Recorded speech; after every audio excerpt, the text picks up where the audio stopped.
Alright, so the idea is that Aqua is an old and inaccurate view that Asgore has of Kris, right?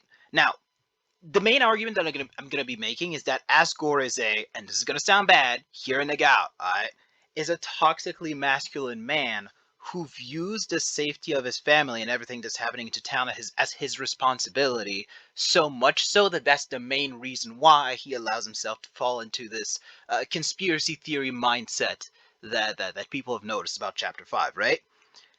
The idea is that he still views Kris as this high energy but unintelligent little girl who needs to be protected when they're no longer small, no longer a girl, no longer a hyperactive child, and no longer as oblivious as they once were, right? That in some way his vision of himself as the big masculine man of the family who needs to take care of his kids prevents him from acknowledging his kid as no longer that vulnerable little girl that they once were, right?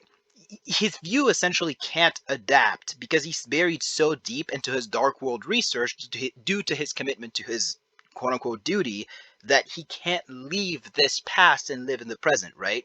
Hence why Toriel got rid of him, something he comes to realize after the flowery fight, right? After the flower, you notice this is after the flowers, who are stand-ins for his outdated view of his friends and family, disappear, right? That's when he finally allows himself to move on and to close this dark fountain, right? Well, to let Kris close the dark fountain. There's a bike right outside. I really hope y'all can't hear that.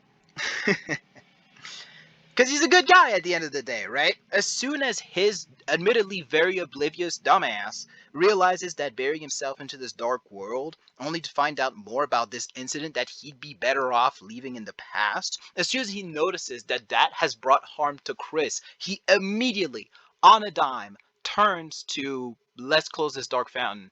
We're gonna go to the dark fountain flowery. I'm done with this.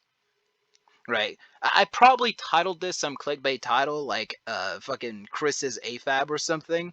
But you should see how that's not really the point that I'm getting at here, even though it is the argument that the theory analysis more like relies on. Uh the point is that Kris being AFAB would further present that flaw in Asgore's character, right?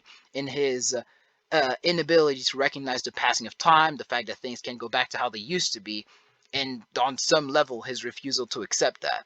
I know it's a very minor note on the plot, but it's an effective aspect of Deltarune's story that I really like. Excuse me. And people have not really talked about that as much as they should.